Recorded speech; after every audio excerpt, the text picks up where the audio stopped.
ایک ایسا ملک جہاں صرف 11 سال کے بچے کو بادشاہ بنایا گیا۔ کیسے قارجان خاندان کی بادشاہت کو ختم کر کے رضا شاہ پہلوی بادشاہ بنا۔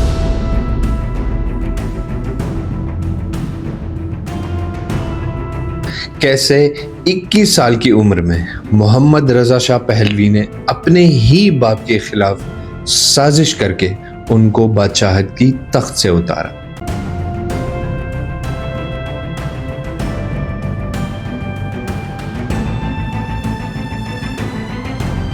ایک مڈل کلاس انسان روح اللہ خمینی نے ایران میں انقلاب لا کر ایران کی سیاست کا نقشہ بدل ڈالا۔ دوستوں، آج کی ویڈیو میں ہم جاننے کی کوشش کریں گے شاہ ایران سے خمینی اور خمینی سے خامنائی تک کے سفر کے بارے میں۔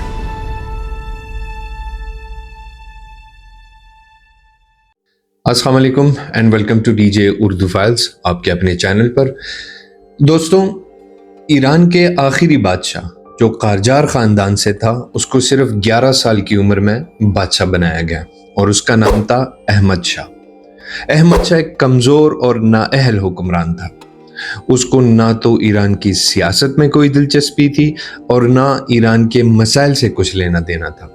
وہ اپنا زیادہ تر وقت یورپ میں گزارتا اور ہمیشہ ایران کے مسائل سے بے خبر رہتا۔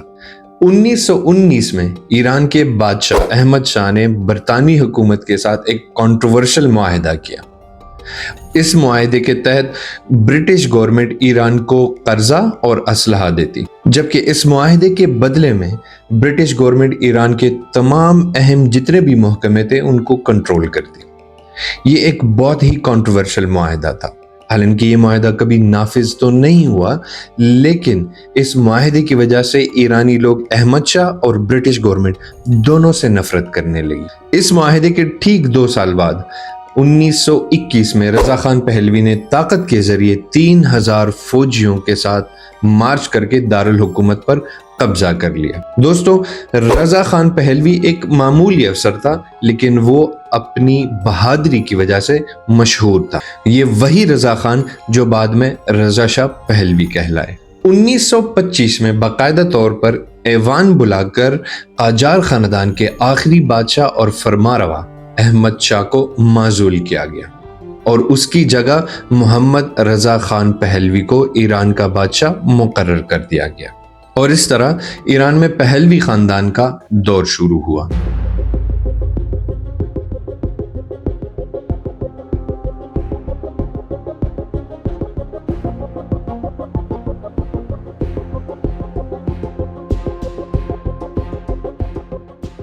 رضا شاہ پہلوی ایک دور اندیش اور پرعزم حکمران تھا۔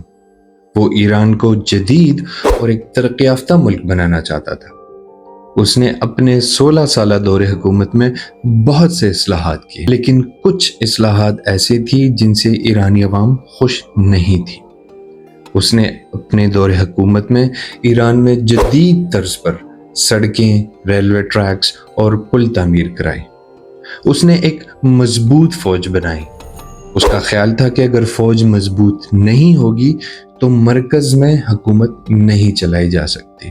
ایران کی ایک مشہور یونیورسٹی ہے تہران یونیورسٹی، وہ بھی رضا شاہ پہلوی کے دور میں ہی تعمیر کرائی گئی۔ رضا شاہ پہلوی مغربی ثقافت اور مغربی لباس کو ایران میں زیادہ فروغ دینا چاہتا تھا، اور دوسرا یہ کہ اس نے اسلامی عدالتوں کو ختم کر کے ایک سیکولر عدالتی نظام متعارف کرایا، جس کی وجہ سے مذہبی حلقے اس کے خلاف ہونے لگے۔ دوستو، رضا شاہ پہلوی کی اصلاحات کا سب سے بڑا نقصان یہ تھا کہ وہ اصلاحات بہت زیادہ تیزی اور آمرانہ طور پر نافذ کرائی گئی۔ مطلب اگر اس کے مغربی کلچر یا اس کے اصلاحات کے خلاف ایران میں کہیں بھی احتجاج ہوتا تو وہ اپنی فوج کے ذریعے تشدد اور زبردستی کر کے ان کو چپ کرانے کی کوشش کرتا، اور اس کی وجہ سے ایرانی عوام اس سے زیادہ متنفر ہونے لگی۔